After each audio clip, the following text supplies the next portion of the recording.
কি আনন্দ না!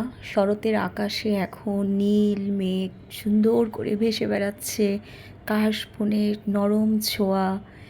এই মানে একটা সুন্দর পরিচিত পরিবেশ, আবহাওয়া প্রত্যেক বছর যখনই আসে তখনই মনে হয় পূজা চলে আসছে। সত্যি পূজা চলে আসছে, মা আসছে। তার যে একটা আগমনী বার্তা আকাশে বাতাসে পাচ্ছি আমরা। পূজা মানে আনন্দ, পুজো মানে খাওয়া দাওয়া, পুজো মানে নতুন জামা কাপড়। আর এই নতুন জামা কাপড় কিনতে তো আমরা দল বলে হাজির হয়ে গিয়েছি পুজোর মার্কেটে। অনেক দিন পর ব্লগ শুরু করলাম। কী অবস্থা! আমরা তো শাড়ি কিনছি, বোন কিনছে, আমি কিনছি। প্রথমে আমি একদমই সত্যি বলছি, আমি মার্কেটে যেয়ে ভুলে গিয়েছিলাম ক্যামেরাটা অন করতে। প্রায় 1 মাসের একটা বিরতি ছিল। সেই বিরতিটার পর যখন আবার ক্যামেরাটা অন করলাম, মনে হচ্ছিল যে কী যেন মানে ভিডিও করাটাই আমি ভুলে যাচ্ছিলাম। যাই হোক, শাড়ি কিনছি, শাড়ি কিনলাম, বোন শাড়ি কিনলো, ও অনেকগুলো শাড়ি কিনেছে। ও অনেক শাড়ি কেনার পর আমরা এখন তো ম্যাচিং করে গহনা লাগবে। মাঝখানে একটু খাওয়া দাওয়া করে নিলাম, কারণ আমি এখন খুবই মাঝে মাঝে উইক ফিল করি, একটু দুর্বলতায় আছে। সেটা পরে এক সময় হয়তো বলবো কী অবস্থা আমার ছিল। তারপরে খাওয়া দাওয়া করে চলে গেলাম অর্নামেন্টসের দোকানে। ম্যাচিং করে কিছু তো বানাতেই হবে। তো সেই কারণে আমার যতগুলো আমি যা যা কিনি, আমার মোটামুটি খুব পরিচিত দোকান। আমার পরিচিত দোকান বলে আমার মার্কেটে অত বেশি ঘোরাঘুরি করতে হয় না। এই একটা ব্যাপার আমার কাছে যে খুবই কমফোর্টেবল লাগে। আমি পুরনো কাস্টমার, এই শাড়ির দোকানেও আমি প্রায় 15 বছরের বেশি পুরনো কাস্টমার। জুয়েলার্সের যেখানে আমি বানাই সেটাও আমার খুবই পরিচিত। যার কারণে হয় কি, মার্কেট করতে গেলে বা শপিংয়ে গেলে আমার কোনো হ্যাসেল পোহাতে হয় না। আমি আগের থেকেই ফোন করে বলে দেই যে আমি আসছি, আমার এটা লাগবে সেটা লাগবে। তো ওরা সেভাবেই আমাকে ম্যানেজ করে দেয়।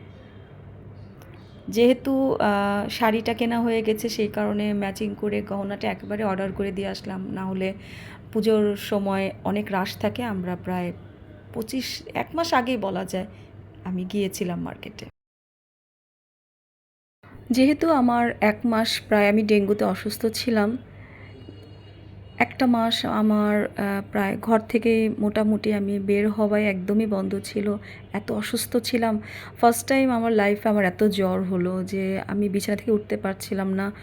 তারপর প্লাটিলেট কাউন্ট করার জন্য আমাকে ব্লাড দিতে হচ্ছিল 1 দিন 2 দিন পর পর। আমি প্রচুর অসুস্থ হয়ে গিয়েছিলাম। তারপরও পূজার একটা বছরে একবার আসে মায়ের আশা উপলক্ষে, যে পূজার একটা শপিং, সেটা যদি না করতে পারি মনের একটা কেমন খচখচ তো থেকেই যায়, তাই না? সেই কারণে সকাল থেকে বিকেল দুপুর পর্যন্ত শপিং করে শাড়ি কিনে বাসায় এসে খাওয়া দাওয়া করে রেস্ট নিয়ে বসুন্ধরায় আসলাম, কারণ মামুনের জন্য আমরা ড্রেস কিনবো। এখন 2 বোন আসবে, আমি আসবো না, সেটা যেন কেমন লাগছিল আমার কাছে। ওদের সাথে যখন আমি কোথাও যাই, আমার আমার পরিবারের সাথে, মোট কথা আমার পরিবারের সাথে থাকতে পারলে আমার নিজের কাছেও ভালো লাগে যে না, যত আমি সবাইকেই বলি, যত পরিবারের কাছে থাকবেন, পরিবারের সাথে ইনভলভ থাকবেন, তত নিজেকে ভালো রাখতে পারবেন, খারাপ কিছু থেকে নিজেকে সরিয়ে রাখতে পারবেন, মাথায় কোনো অন্যরকম চিন্তা আসবে না। আমার কাছে এই পজিটিভ ভাইবসটা আমার ভিতরে সবসময় কাজ করে। আমি একা একা থাকতে তেমন একটা পছন্দ করি না। তো সেই কারণে মনে হলো একা ঘরে বসে থাকবো, যাই ওদের সাথেই মার্কেটে একটু ঘুরি। পূজার শপিং সবাই করছে, সেগুলো দেখি। মামুনের ড্রেস কেনার পর আমরা মোর সাথে একটু মজা করলাম। একটা ডামি ছিল, ওর ফলস হেয়ারটা নিয়ে একটু মাথায় নিয়ে আমরা খুবই এটা নিয়ে হাসাহাসি করে কিছু ছবি তুললাম। তারপরে আমার আমার তো যে বললাম দুর্বলতার কারণে কিছুক্ষণ পরপরই খিদে পায়। সুইট কর্ন খেতে আমি খুব পছন্দ করি মার্কেটে গেলে। তো সেটা একটা স্বপ্ন আমাকে কিনে দিল। মার্কেটে গেলে ও আমাকে এই জিনিসটা খুব খাওয়ায়। আমি যদি সুইট কর্ন খেতে চাই, ও আমাকে এটা খুবই কিনে দেয়। আমার কাছে আমার বোনের এই জিনিসগুলো খুব ভালো লাগে।